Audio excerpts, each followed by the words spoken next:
We get it. And so do our husbands.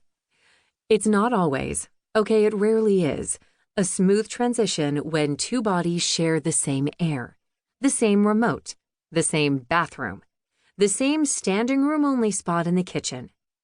We navigated the dance steps without much trouble as newlyweds. Maybe we were delirious.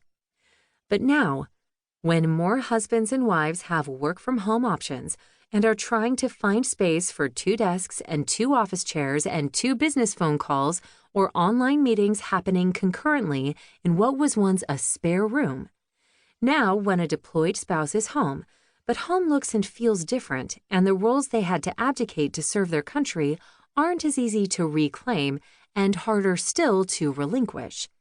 Now, when retirement throws wide the door of togetherness, but every room in the house feels like it's shrinking. The interesting thing about 24/7 is that a minute past the 24 part is a brand new 24/7 with no blank space between. So being home together is not a phenomenon we need to learn to embrace for an entire day. It may be for the rest of our breaths.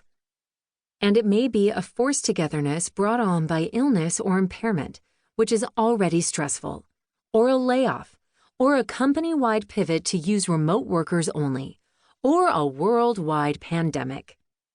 Wow, that sounds melodramatic, doesn't it? If only we were exaggerating. The book in your hands was contracted long before pandemic became a household word, for every single household. Some of these chapters were written in the early months of its raging. Talk about live-in research. We can whine about the inconvenience of having a spouse in the house more than we think normal, grumble about not having the elbow room we long for, and complain to the person who is experiencing the same thing from the other side of the breakfast bar.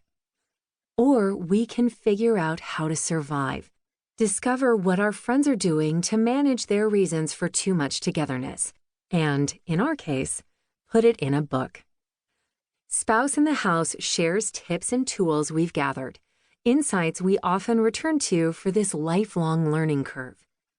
We can move from uncertainty, confusion, or claustrophobia to peace and relationship vitality when both spouses are in the house, whether due to retirement, job loss, caregiving, deployment and re-entry, building a business at home, working remotely, or juggling the they're here, they're gone of a spouse whose job necessitates long stretches away followed by long stretches at home. Can we coexist without co-exhausting?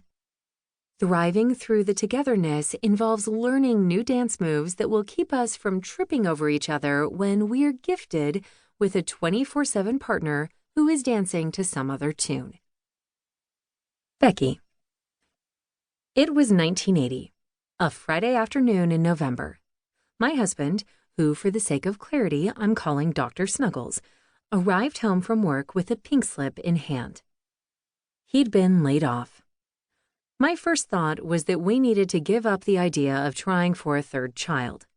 But Dr. Snuggles, yes, I will explain his nickname in a future chapter, and yes, I have his tepidly enthusiastic permission to use it, assured me it would only be a short layoff. Right. Fast forward 8 months. I waddled through the living room, stepping around toys littered by our 2 sons, full laundry basket propped on what had once been distinguishable as a hip bone. Where was my husband? Sitting on the couch. Why was I the one doing all the work? Couldn't he see my swollen feet, my protruding belly obscuring the laundry basket hip? I know what you're thinking. What a louse.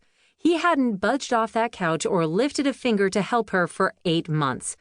The poor beached whale-looking woman was doing all the cooking, cleaning, and laundry while he just sat there staring at the TV, oblivious to the mess.